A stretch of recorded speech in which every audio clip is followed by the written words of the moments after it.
What happens in the 1987 movie Hellraiser? Well, a lot. This movie is scary, chaotic, and filled with scenes that will make you squirm. By the end of this film, my mouth was stuck open and I was filled with both awe and confusion. Hellraiser is not for the faint of heart, but if you are ready for a movie filled with practical effects and oozing from both pain and pleasure, then my name is Creed, and let's talk about what happens in Hellraiser 1987. As always, this breakdown will contain spoilers, so you have been warned. The movie opens up on a mysterious box that is being sold for a large stack of cash, and when the buyer walks away, the seller says that the box has always belonged to him. Next we see the buyer is sitting surrounded ritualistically by candles and holding on to that box. He clicks on the symbols and the box begins to come to life. All around the man, things are beginning to happen. Light shines through the slats in the walls, and as he clicks the final piece of the puzzle, hooks shoot from the darkness and latch into the man's skin. We see the same room sometime later, but now it's a scene of torture. Bloody chunks are strewn about the room, attached to barbs and hooks and spinning devices. A few strange figures appear covered in piercings and disfigured flesh. One of the figures picks up the box and begins to unsolve the puzzle. And then the moment the final piece clicks into place, everything vanishes and the room appears completely normal. A while later, we see Larry and Julia moving into a new house, and Larry says that the house used to belong to his brother Frank, but his brother's been missing for some time and is likely either in jail or dead. Julia goes upstairs to explore a bit while Larry answers a call from his daughter Kirsty, and then we learn that Kirsty has moved out and wants to provide for herself now. Larry makes it pretty obvious that it's not what he wants, but Kirsty says that it's what she does want, it's what she needs, that she wants to be independent, but that she will still come and visit the house. Julia is looking through Frank's old belongings and finds photos of Frank with various women. She stops at one photo in particular that strikes up a memory of when she and Frank first met. We see that one night when Larry was away, Frank showed up to Julia's front door. She invited him in and they hooked up, and Julia says that she will do anything that Frank wants, anything that Frank says. Kirsty comes over and she and Larry share a completely not weird at all father-daughter mouth kiss. Every kiss begins with K. Before she wanders into the kitchen to make some coffee.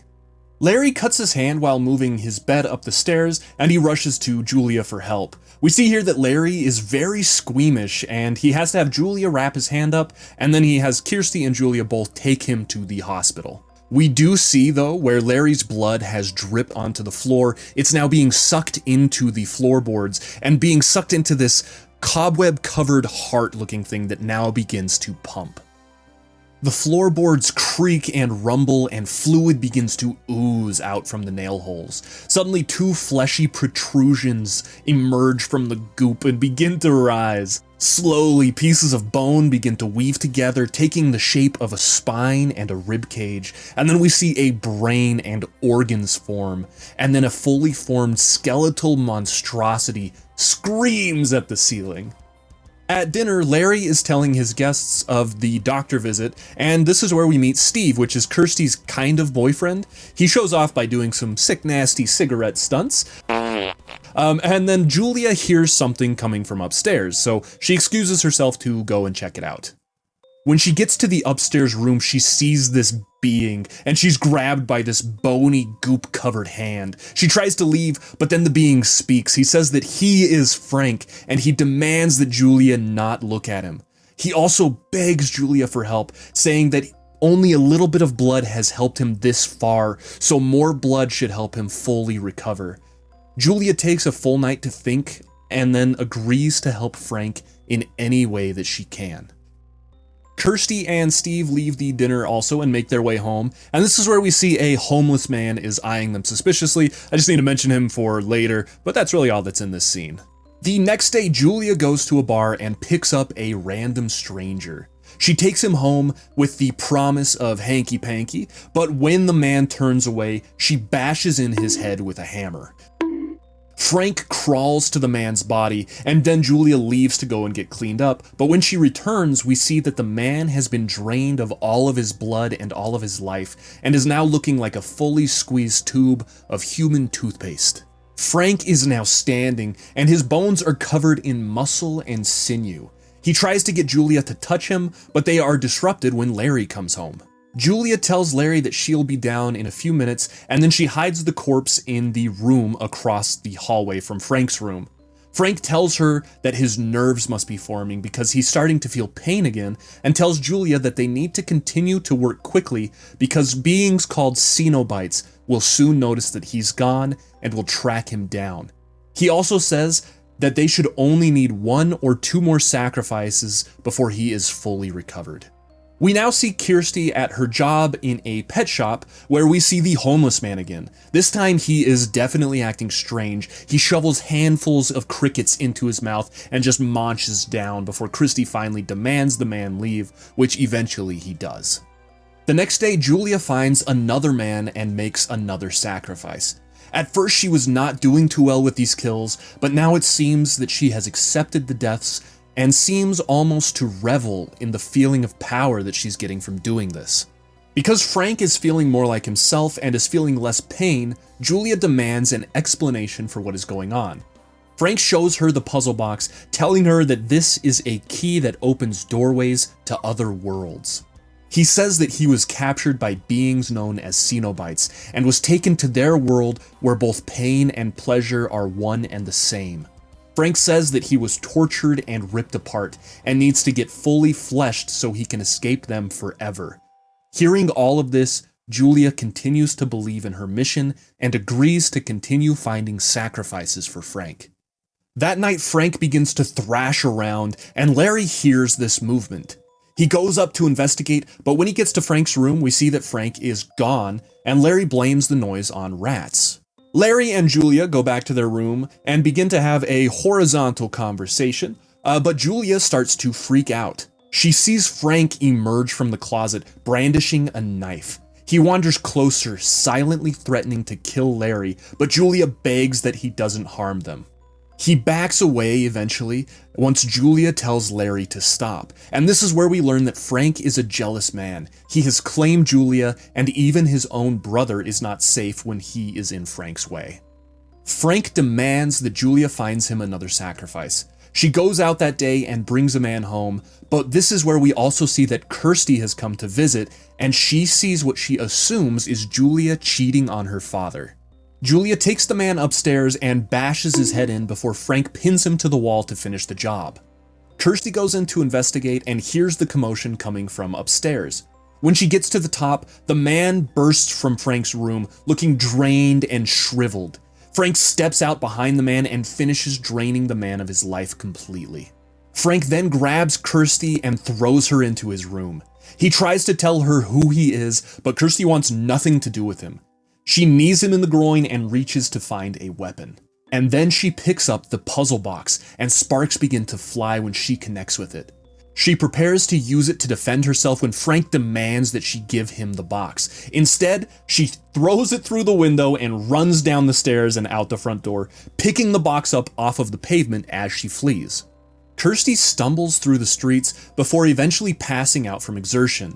When she wakes up, she's locked inside of a hospital room with nothing but the puzzle box. She picks the box up and begins to touch the symbols that are all around it, clicking some of them into their proper places and watching as the box comes to life. She completes the puzzle, and the wall in her hospital room begins to separate, revealing a doorway and a cobweb-covered hall just beyond. Kirsty wanders down the strange hallway, hearing the screams of a crying child as she walks. A ways down the hall, we see a silhouette of a creature blocking her path. The creature gets closer, and we see its twisted form grappling to the walls with a stingered tail dangling just above it.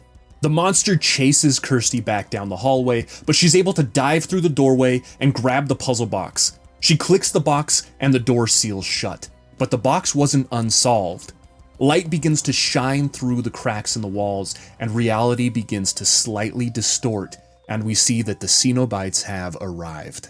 Pinhead says that Kirsty has opened the box and has summoned them. He says that she must now come with them and feel the pains and the pleasures that they have discovered through their explorations. Kirsty freaks out and sobs, and then of course Pinhead hits her with, "Oh, no tears, please. It's a waste of good suffering." Kirsty is able to think fast on her feet, and she asks if they know of Frank, which the Cenobites say they do. She reveals to them that Frank has escaped and offers to take them to him in exchange for letting her go. The Cenobites agree, saying they must hear Frank confess, and saying that if Kirsty tries to trick them, they will tear her soul apart. Frank and Julia are talking, worried that Kirsty will go to Larry or the police and ruin everything. Frank says that Larry will be home soon, and says that the last thing he needs to escape is good skin. When Larry does get home, he follows Julia upstairs, but the next thing we see, Julia is sitting at the dinner table, and when Larry runs his fingers over her cheeks, he leaves behind bloody streaks. Kirsty finally makes it home and demands to see her father. She rushes and hugs her dad, but we can see that he's not looking quite right. There are bloody bits of flesh all around his face, and his eyes seem darker than they once were. He tells Kirsty not to worry, that Julia has confessed everything to him, and that he and Julia have killed Frank. Kirsty says that she needs to see Frank's body, that it's important, and Julia leads her upstairs to Frank's old room. In the center of the room, we see a steaming corpse, and then the Cenobites show back up, saying that they want the man who killed this corpse, which Kirsty says, that's not part of the deal, that's my father, you don't get him, and she runs out of the room. Kirsty sprints down the stairs and tries to get her dad out of the house, but then she notices something off about her father. He's acting odd, he looks a bit different, and then he says this. "Come to Daddy." Kirsty understands now. She scratches at her father's cheek and his skin tears off, showing us that this is not her father at all. This is Frank wearing Larry's skin. Frank tries to stab Kirsty, but Kirsty does the sick spin move and Frank's blade pierces into Julia's stomach instead. Frank can't seem to help himself and begins to drain the blood and life from Julia, allowing Kirsty a moment to escape. Kirsty hides in an upstairs room where we get a Jesus jump scare. Jesus! And as Frank begins to look around the room, Kirsty backs into a corpse and maggots fall all over her arms and hands. But she's incredible. She doesn't make a peep, and eventually Frank leaves. Kirsty tries to sneak back downstairs, but we can see that Frank was waiting for her, hiding just inside of his room. He pulls out a knife and backs Kirsty into that room. Frank tells her what he's done. He tells her about the torture he's endured, about the lives that he's taken to escape, and he begins to gloat before he notices that the room is changing, that lights are coming from the slats in the walls, and he backs away, realizing that the Cenobites are here. While gloating, Frank revealed that he was not Larry, that he was the man who killed Larry, and the Cenobites have taken that as his confession. Hooks shoot from the darkness, impaling all parts of Frank's body. His skin is pulled taut, and when he looks Kirsty in the eye, he says, Jesus wept. And then he is pulled completely apart into tiny little pieces. Kirsty runs out of the room, but is pursued by the Cenobites. She grabs the puzzle box and is able to unsolve it at the last second, closing the door and causing the Cenobites to vanish into sparks of light. She makes it out of the house, and then she and Steve watch as flames burn everything down to rubble. When everything is settled, Kirsty walks to a burning pile and throws the puzzle box inside. Then she and Steve watch in horror as the homeless man from before approaches the flaming pile and grabs hold of the box. He erupts into flame, but when his skin burns away, all that's left is a winged, dragon-like skeleton that flies away with the box. I told you it was important for me to mention that homeless man.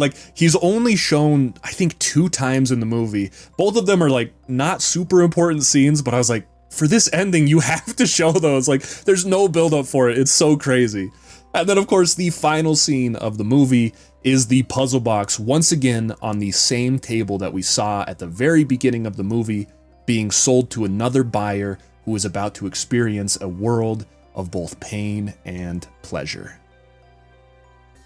Hellraiser it's a crazy movie. It's a really good movie, I'd say, but it's very gruesome, you know, it's fairly gross. It's definitely meant to get under your skin and literally under the characters' skins, you know, but just metaphorically for us, for the audience. But no matter how gruesome scenes got, I couldn't look away. It's also got this incredible score that adds to the eeriness, to the tension, to basically every emotion in every scene. Like, the score in this movie is really, really good. It's one of the best I've heard in a while.